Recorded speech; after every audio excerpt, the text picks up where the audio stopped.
Bismillahirrahmanirrahim. Assalamualaikum warahmatullahi wabarakatuh. Nama saya Ahmad Zalikwan bin Sifli, nombor matrik A182704. InsyaAllah hari ini saya akan membincangkan ulasan berkaitan tajuk pandangan berkaitan para wali Allah Ta'ala dan kemuliaan mereka. Bait Nazam 83 Matan Jawharatul Tauhid. Wa athbatan di awliya'il karamah wa man nafaha fan bidzan kalamah. Maksudnya, tetapkan adanya karamah bagi wali dan orang yang menafikannya tolaklah ucapannya. Dapat kita fahami secara ringkas di sini bahawa telah sabit atau tetap bahawa adanya karamah atau kemuliaan bagi para wali Allah dan bagi yang menafikannya hendaklah ditolak ucapannya itu. Syekh Dr. Nuh Ali Salman Al-Qudah telah menerangkan bait nazam ini dengan mentakrifkan wali dari segi bahasa ialah lawan kepada musuh. Dan para wali Allah ini ialah penolong bagi agamanya dan musuh bagi orang yang mengingkari arahan Allah. Seterusnya, wali dibahagikan kepada dua kategori, iaitu wali umum dan wali secara khusus. Yang pertama, wali secara umum ialah setiap orang mukmin. Yang kedua, wali secara khusus, iaitu mereka yang mengenal Allah Ta'ala dan sifatnya sekadar mampu. Mereka kekal taatkan Allah, menjauhi maksiat, mengelakkan diri dari tenggelam dalam kelazatan hidup dan keinginan yang harus. Wali ialah orang yang menyerahkan urusannya kepada Allah. Ia tidak menyerahkan urusannya kepada dirinya sendiri atau orang lain walaupun sedetik. Dapat kita fahami bahawa wali ialah orang yang beribadat hanya kepada Allah Ta'ala dan menaatinya. Dia menyembah Allah secara berterusan tanpa mendahakainya. Sekiranya berlakunya kecuaian, maka dia akan segera terus bertaubat. Wali tidaklah maksum kerana sifat maksum hanya ada pada para nabi. Dapat disimpulkan bahawa wali merupakan mereka yang mendahului atau melampaui tahap takwa baik dan berpegang dengan syariat Islam berbanding manusia biasa. Seterusnya, apakah itu karamah?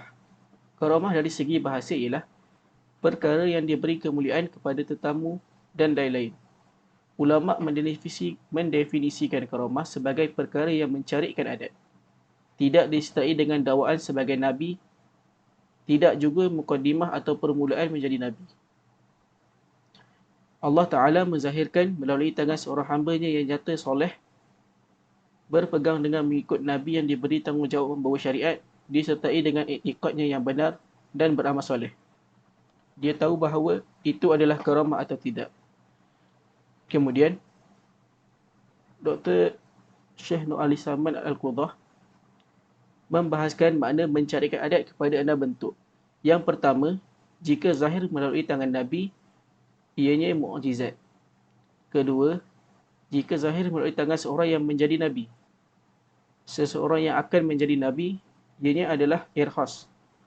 Yang ketiga, jika zahir melalui tangan seorang hamba Allah yang nyata baiknya, ia adalah karamah. Keempat, jika zahir melalui tangan seorang Islam yang biasa, ianya dipanggil ma'unah. Kelima, jika zahir melalui tangan seorang pembohong yang mendakwa dirinya sebagai Nabi, ia adalah ihanah ataupun penghinaan.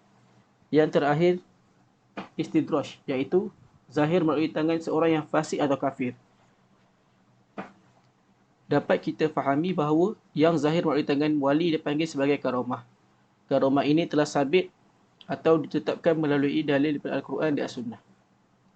Antara dalil daripada Al-Quran iaitu berkaitan kisah Maryam dan rezeki yang datang padanya walaupun bukan pada musimnya, dan kisah Maryam melahirkan Nabi Isa tanpa suami, dan juga kisah Ashabul Kahfi yang tidur beberapa tahun tanpa makan dan minum.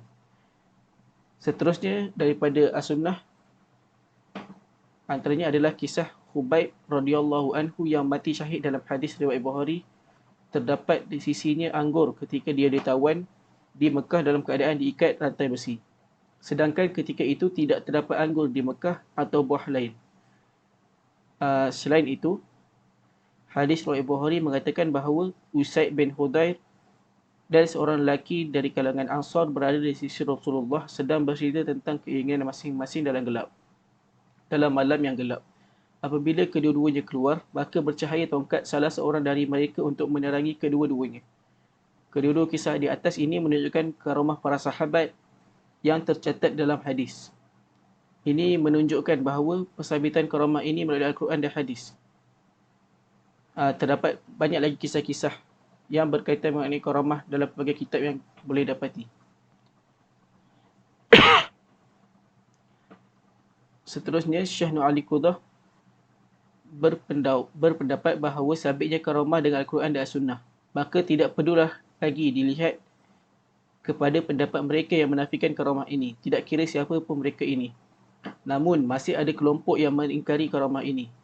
Antaranya ialah sebahagian dari Mu'tazilah yang mengingkari berlakunya karamah ini dengan menggunakan hujah akal.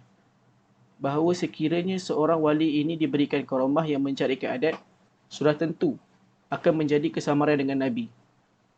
Namun, Syekh menjawab bahawa hujah itu adalah batil atau salah. Ini kerana para wali Allah Ta'ala itu tidak mendakwa kenabian.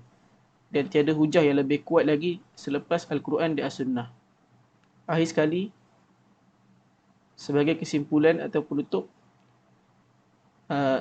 penulis telah menyebutkan 5 perkara yang sesuai bagi menerangkan lagi berkaitan para wali Allah Ta'ala ini. Antaranya adalah, yang pertama, tidak disyariatkan pada setiap wali itu zahir pada tangannya karamah, iaitu mungkin dia adalah seorang wali namun tidak berlaku perkara luar biasa melaluinya. Kedua, zahirnya perkara luar biasa melalui tangan seseorang itu tidak semestinya bermaksud atau menunjukkan bahawa dia adalah seorang wali. Bahkan perlulah melihat dahulu kepada amalannya, dan ini kerana telah disebutkan di atas bahawa perkara luar biasa juga boleh berlaku kepada orang kafir. Yang ketiga, ulama berkata bahawa istiqamah itulah karamah, iaitu apabila Allah Ta'ala memelihara seseorang itu daripada maksiat, maka Allah Ta'ala telah memuliakannya dan menjaga dirinya daripada bergelumang dengan perkara kotor yang tidak dapat dilihat dengan mata kasar. Apabila Allah Ta'ala memberi taufik kepadanya untuk terus beriltizam dengan syariat yang benar, maka sesungguhnya Allah telah memuliakannya dengan sifat peribadi yang tinggi dan lebih bermanfaat buat dirinya di dunia dan di akhirat. Semoga kita dikurniakan dari Allah Ta'ala kemuliaan sebegini. Amin. Yang keempat, telah menjadi kebiasaan para wali untuk menyembunyikan karamah mereka dan tidak menghebohkannya. Yang terakhir sekali, seberapa hebat pun karamah seorang wali itu, dia tidak boleh menghalalkan yang haram dan mengharamkan sesuatu yang halal. Pertimbangan adalah syariat Islam, dan syariat itu adalah hujah ke atas semua umat Islam, ke atas semua umat manusia. Adapun perbuatan seseorang atau perkataannya tidak boleh menjadi hujah ke atas syariat, melainkan hanya Rasulullah SAW sahaja. Maka sesungguhnya segala perbuatan, perkataan dan pengakuan Nabi SAW boleh menjadi hujah seperti yang sedia maklum. Sekian sahaja ulasan daripada saya. Assalamualaikum warahmatullahi wabarakatuh.